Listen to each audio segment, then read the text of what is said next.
Does the degree to which one is affected by the transit of the planets have anything to do with the level of one's spiritual awareness? Well, God's everywhere. Spiritual awareness is there. This is inside the world and inside nature. It's how to deal with life, nature, your kids, textures of life, and make the most of it. Yes, it's different. It happens on different levels. But everybody has their spiritual path. Everybody has their physical nature. We have this whole spectrum of layers of energy. And we get attached to different ones at different times. And when it's attached, we get stressed. We have to work it out. And sometimes we go working with it. Sometimes we go kicking and screaming. We're still going to get through it. The times are set from the time we're born at. So the times of your great disruptions, your great heartbreaks, your great successes, your business, and those are set from the moment you're born. What you do with them isn't. How you manage them, how you navigate through your vulnerabilities, that's a different thing. Okay, so it doesn't affect free will. No, you have choices inside of it. Like you can't choose that it's not going to be daylight. Okay, That's not free will. right. You can choose to do the most with it, whether it's raining or not. Yeah. Okay. Now, so you're giving a lecture this weekend. At Yeah, the my conference. lecture's on Friday at noon, and it goes all day. Thursday night it starts, and it goes right through till Monday. Okay. And I'm doing a talk on the way of the planets. And each planet, it's like a different level of consciousness that goes on. So you have your moon as your memory, everything before this moment, your memory, your home, your family, mom, that's your moon. So the moon sign tells you about the moon.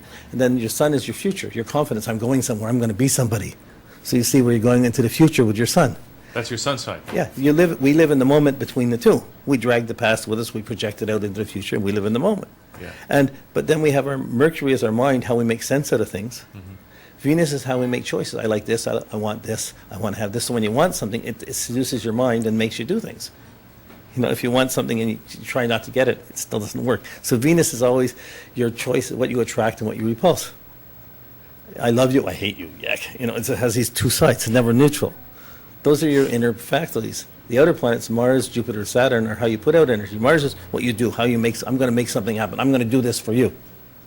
Whereas and we go do so many things in our life. Jupiter is our understanding of what we've done. You ever said to someone, do you realize what you're doing? Usually it's a woman saying that to a guy, but do you realize what you're doing? You know, like, it takes, really, we're only understanding now. Jupiter's the planet of understanding what we did 12 years ago. We're still working on what's happened over the last 12 years. Right. So normally when we think who we are, we usually think we're 12 years younger than we are. So our dream person is always at least 12 years younger. It's not like our age. You know, like, then Saturn is the planet of accomplishment. What have you done with your time? You've put this energy out. You've had some understanding. What have you made happen? Mm-hmm. Have you succeeded? Have you failed? What you've accumulated. So as you get older, you look around longer and longer and say, well, have I done this? I didn't do this. I did this. You have this list of accomplishments or failures. That's your Saturn. And in your life, it's your self-discipline. How do you work to get it? So those are the simple ones. The outer planets are the extreme planets. Uranus is the planet of excitement. You want excitement, but it disrupts everything. Neptune's the planet of romance and adventure. You go for romance, and you can lose everything else. It's a risky business. Yet without it, what's life? And Pluto's the planet of truth and consequences. You get back what you put out. Mm-hmm. And we all have all the planets. Mm-hmm. They're colored differently by the signs. We pick up the attitude. If Mercury's in Aries, it's going to have an impatient attitude. And if it's inside, like there's 12 attitudes for each planet, or for each level. Mm-hmm. And then it affects each house. And then it does it easily or difficultly by the aspects made to it. So you see how much stress is involved. So this is in a nutshell the language of astrology. But it's really much like music, how 10 instruments can play together, and sometimes it's good, sometimes it's bad, sometimes you like it, sometimes you don't.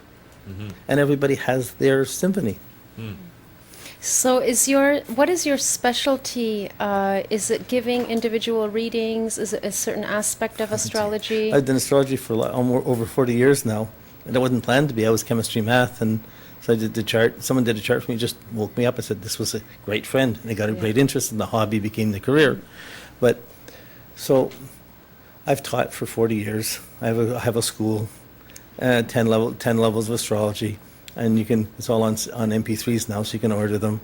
And so I'm very multifaceted astrology. But as a consultant and teacher are the main things that I've done. But I have built a musical instrument to play a person's horoscope.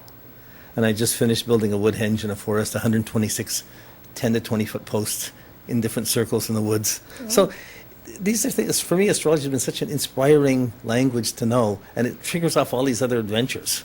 Yeah. And I get into these things, that if you knew what you're doing, you wouldn't do, but it's too much fun, you get into it and you have to finish it, regardless of what it costs. Yeah. So for me, there's been other creative sides to astrology, not for everybody. Uh-huh. Yeah. Yeah, interesting. Now, what about because we've been talking about mostly about individuals and their Yeah. charts and how it affects their lives, but what about global events and that Yes, kind of the thing? timing, the study of history is a perfect way of using astrology. You see the cycles, you see the events. The last time all the planets have built up like they have, like we've just come through about speeded up 100 years. No, Like everything was really fast. Like, okay, tell us about that. Like, what's happening? And last also time- 2012. The last time these planets happened the same way was back in 1490, the 1400s, when they had, then it was the computer, then it was the printing press, and North America discovered. Now we have space travel and the computer. We went from the age of the written word for 500 years to the age of the bitten word. Then everyone wanted to write a book. Now everyone wants to make a movie. Yeah. Or have their YouTube video or something. It's a different texture, but similar patterns going on. Now, after 100 years of Renaissance in the 1400s, it was followed by 300 years of extreme censorship, where the established powers had the money and bought up the printing presses and started to control what people could print. We're sitting right on that edge now with the internet. It won't be long before there's going to be controlled internet, and you're going to be paying postage stamps on emails. Really? Because It's that doesn't sound good, Robin. It's not. We're not going into less regulation. Like these are all businesses and things that are built up and more regulated. They're going to get controlled, just as they're making a virtual world that's divided. So if you want to advertise in one place, you've got to pay different ones for different places, and they're making it all divided. So it's still got information like we've never got before. Can we not learn from the past? And if we know planets are moving in certain cycles, and Hopefully, but we is a funny word, because we could learn and the rest of the world may not. Like how much can you force someone else to learn? Like I've been married a few times. I've learned. Okay, I'm not good marriage material. But that took some years. Not everybody learns that right away. Some people learn it in one lesson. what about 2012? Is that all about astrological alignment? It's about a specific type of astrology, the Mayan astrology, the Mayan calendars, at the ending point. There's some phenomena associated with it. It's not the end of the world. It's the end of the calendar and the beginning of it again. Right. So, But will something transpire? Will there be a new set of energies? there is every day. But it's, sure, probably by that time there's going to be more controlled internet access, more controlled things. People are going to be accessing things in different ways, and our lives will be more regulated, how food supply is done, what's being put around. Yeah, there's going to be those things coming up. But it's not, they're going to be going on for years. It's not like we're going to solve this in a day or in a year or two. But unfortunately, there's a tremendous capacity to take a fear or a wrong concept and market it so that it's blown out of proportion, and it sells things, it makes things happen, and it's a little extreme. Now, I know some Mayan astrologers who they don't see it like it's the end of the world. It's something that's been projected by Western astrologers who know a little bit about Mayan astrology. Okay. And I actually thought it was a great new time coming. Yeah, it is it's a cervix. Like you go through a cervix and there's pressure, and it takes pressure to get out. Without the pressure, you wouldn't go through it.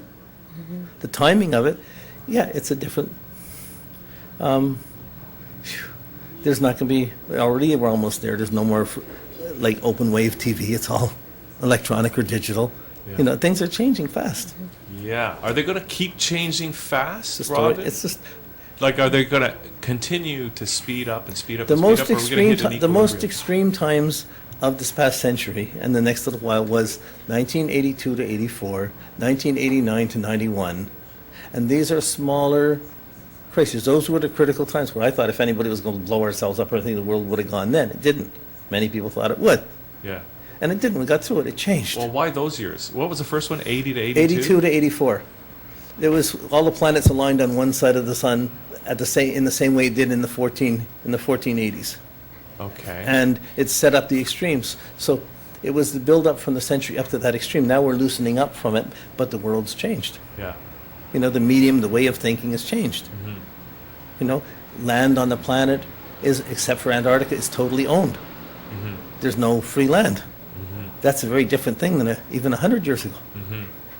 So, when you look at the stars and project it into the future, even beyond 2012, like, Yeah. what do you see besides People are still going to fall in love. People are still going to have kids. Like the people who are saying it's all ending. Usually they're older people who don't have their kids. They think they're going to write off everything. You And they don't see any calamity on the earth in Every terms day. of, no, I mean in terms of physical, you know, a lot of physical. Sure, the polar caps are melting. The weather's changing. Things are happening for sure. But for us to take the few pieces of information and say that's it, it's over with. That's a cop-out. That's not dealing with how do we navigate through it. People will usually have to find ways of living through it.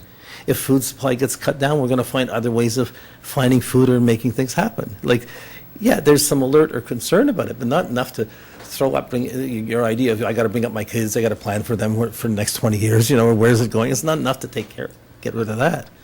This is my belief. This is my take on it. Everybody has different takes on it. There's all kinds of different views. So astrology is a language that people can try and get the meaning out of life, out of